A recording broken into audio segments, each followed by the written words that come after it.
We are back again with another exciting video for you guys. Today we're going to be telling you what we thought about the OnePlus 5T. The first thing to mention about this phone is the price. Now it comes in two versions. You can either get the 8GB RAM. You can either get the 128 gigs with 8GB of RAM for £499, or the 64GB with 6GB of RAM for £449. So I think it's quite a bargain. Now this is half the price of the iPhone 10. I mean that's kind of crazy, isn't it? I know. My mind was blown. One thing which people really do enjoy about this phone is the design. It's really simplistic. Although you still have some bezels on the top and bottom, it's not like the iPhone 10 where you've just got the notch. It does have a really appealing design. It comes in 3 colours: lava red, midnight black, or sandstone white. These are all really cool, and the sandstone white has almost like a texture on it, which makes it more grippy. In terms of ports, you get USB-C for charging, but you also get the headphone jack, which is pretty nice from their side considering other companies like Apple decided to get rid of it this year. Unfortunately, unlike Samsung, you don't get the SD card slot, but you know, with cloud services like Google Photos, it shouldn't really be an issue anymore. One thing which is a bit disappointing is that you get bottom-firing speakers instead of the front-firing stereo speakers. With Google doing their Pixel 2 with the stereo speakers, it's a bit disappointing that they would leave this out, but we have to remember that this is technically a budget phone, being like half the price of these other flagships. In terms of materials, the back of the phone and the phone casing is made of aluminium. While this might be quite attractive as a material and also less prone to damage, it does present the issue that you don't have wireless charging like other phones. That's why with the iPhone 10, Apple decided to put glass on the back of the phone, and that's why Samsung phones have had glass on the back for quite a few generations now. So it's also a Gorilla Glass 5 display, which is something we want to see in 2018. Well, we have seen it in 2017 as well, obviously, with all the other phones. They're not special in that regard, no. You know, they didn't think, why don't we do Gorilla Glass 6? No. But I guess we can give them some credit because the display is actually quite good. It's 2160 pixels by 1080p, which is quite good. That's quite good. That's quite a good display, quite crisp. Like the little crisps you found in like Walkers. So, once again, we're back to processor, RAM and storage. With this phone you get a Snapdragon 835 chip, which is, well, it's pretty standard on all the Android phones that we get now. Note 8, Pixel 2 XL, hopefully the S9, actually the S9 will have an 845 chip, so that's, I don't know, stepping up the game.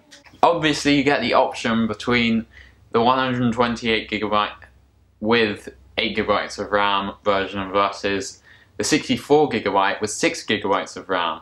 So you can choose. For once, a company is giving us the choice. The camera on this phone is surprisingly good, especially again considering the price of this phone. In fact, it probably beats some of the other cameras out there. Of course, the Pixel 2 XL still wins phone with best camera this year.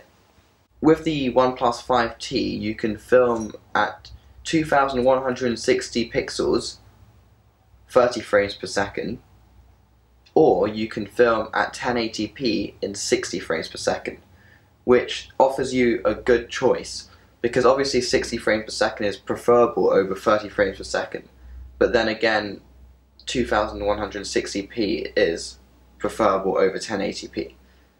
This offers you a choice which other phones this year haven't offered. Another thing which is surprisingly good on this phone compared to other phones is low light. In the past, Samsung phones haven't been that good at low light photos, but this phone definitely has solved that issue.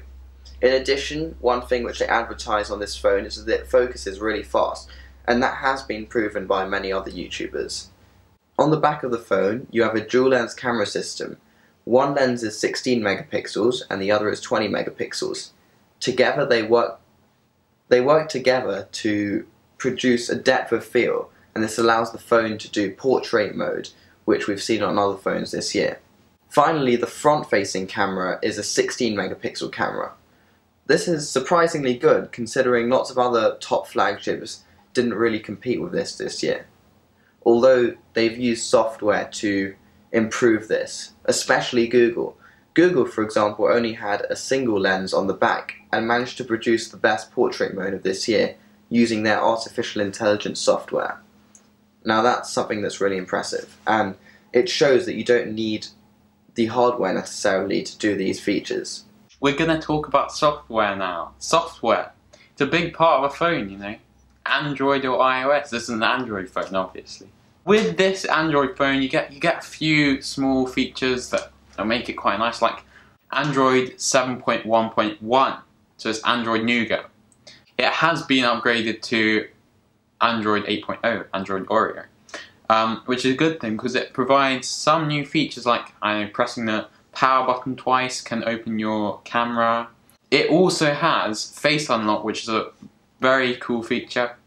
It's much faster than the iPhone 10, which is a pretty good thing, beating Apple. But it doesn't have as many special features as such phones as the Note 8, Pixel 2 XL, S9.